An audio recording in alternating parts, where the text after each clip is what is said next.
You know what I mean? That's right. You know, it's always someone. So what you have to That's do right. once you make it, you got to help somebody else. That's right. Hey, look, you know, I was really impressed with this program, this New Beginning Scholarship that your organization is involved in. How it was a young man that you dedicated it to. Tell us about Bruce LaShore. Yes, sir. Bruce LaShore is the husband of our executive chair, Dr. Karen Fenton LaShore. Mm-hmm. And he was a very close friend of mine, as she is as well. And this past July, he passed away due to a motorcycle accident. Accident. Yes, sir. So, as a way to memorialize him, we decided to, myself and in collaboration with Dr. LaShore, decided to start a scholarship fund called the New Beginnings Scholarship. The New Beginnings Bruce LaShore Scholarship Fund. And the idea was he loved the underdog. Mm-hmm. And he always just wanted to see the underdog rise up and succeed. And so we felt that it was appropriate to create this scholarship in his honor, because sometimes the juveniles in these particular situations are considered the underdogs of the community. So the New Beginning Scholarship, they have to have formerly been in detention or incarcerated.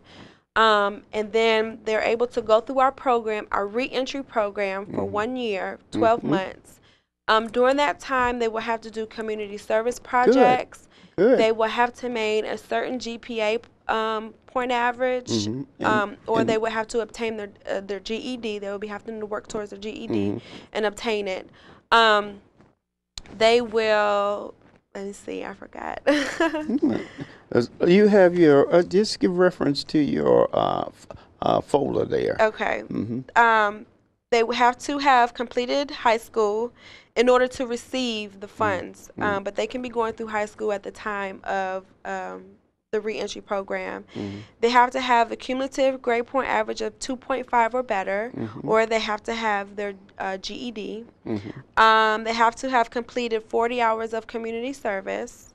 And then they have to have shown exemplary improvement in positive life skills building, which will be determined by Speak Life. And then they will also have to submit an essay explaining why they feel they are deserving of the scholarship Mm-hmm. fund.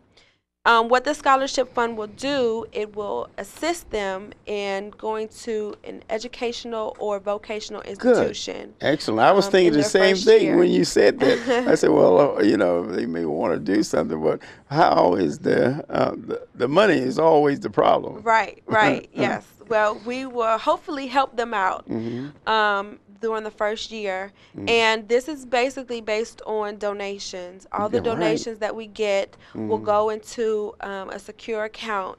And Mm-hmm. then once every year in August, we will make some awards. The number of awards will depend on how much money we're Money is able to get right. into the fund Mm-hmm. throughout the year. But we'll give awards, and then the award will go straight to the institution Right. in which the child or Mm-hmm. the youth Mm-hmm. decides where they want to go. Mm-hmm. And as far as the what organizations are participating in that scholarship program? Just It, us. just I Just mean Speak I Life. mean what about the Prince George Community College and the community colleges around? If a community college wants to uh, uh, give a scholarship to your nonprofit organization, then they can, because they have funds in which they can pick out certain organizations and give scholarships to. Right. If they want, haven't actually considered that. So Mm. thank you for the thought and the idea. Right. But yeah, we would, You're a of course. nonprofit organization.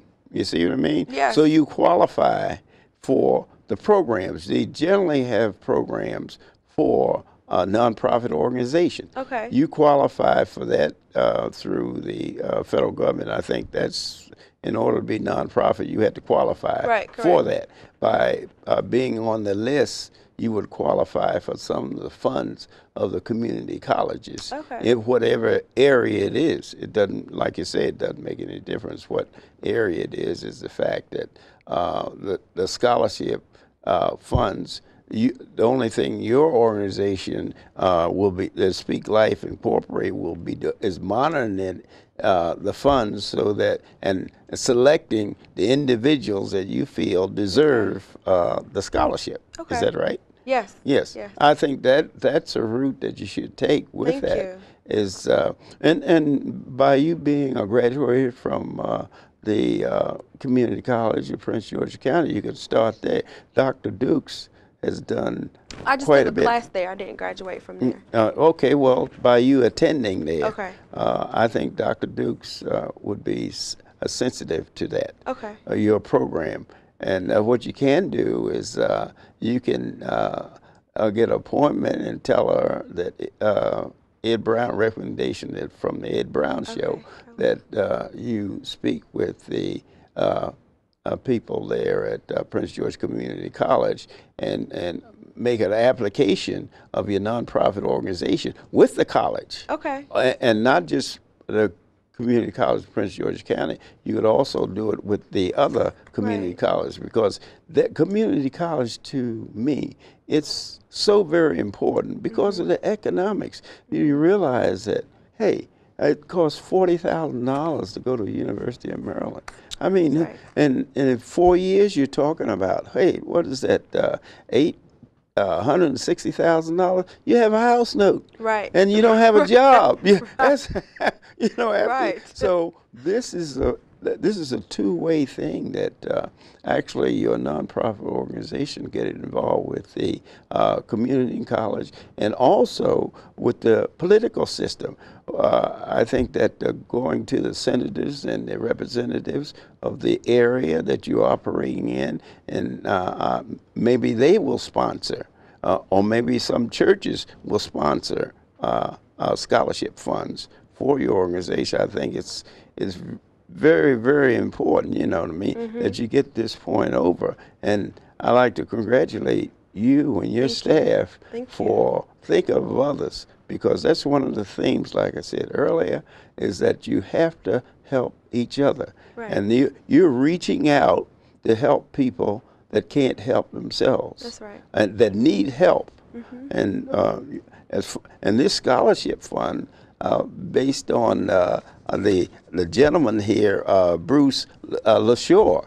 Now that's very, very, very thoughtful of your organization. Thank you. To think in terms of, because he was taken away early, Right, in yes, he was. a motorcycle accident, but you knew how he felt about things like this. You knew how he felt about underdogs, and you felt that your program helping young people. Now, this is for male and female, or just female? Currently we are just doing female. Female, Yes, okay, all right. But All right, okay. we are looking to start expanding into serving the male population as well. Okay. So. But you're starting with the female. Yeah. Quite often they have programs, and it's just the opposite. Most of the programs out there are geared around male. Yes. You know what I mean? And that's the primary reason why we started off with the females. Right, Yeah. right. Yeah, this is a void that we have in society. Most of the programs are that I've heard about, they're geared around the male.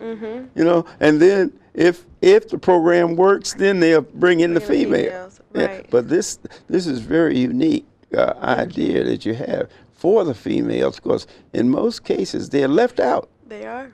They're left out. So you're thinking about this and going. You will have a parting word appeal to volunteers. Yes, please. contact Speak Life if you would like to volunteer.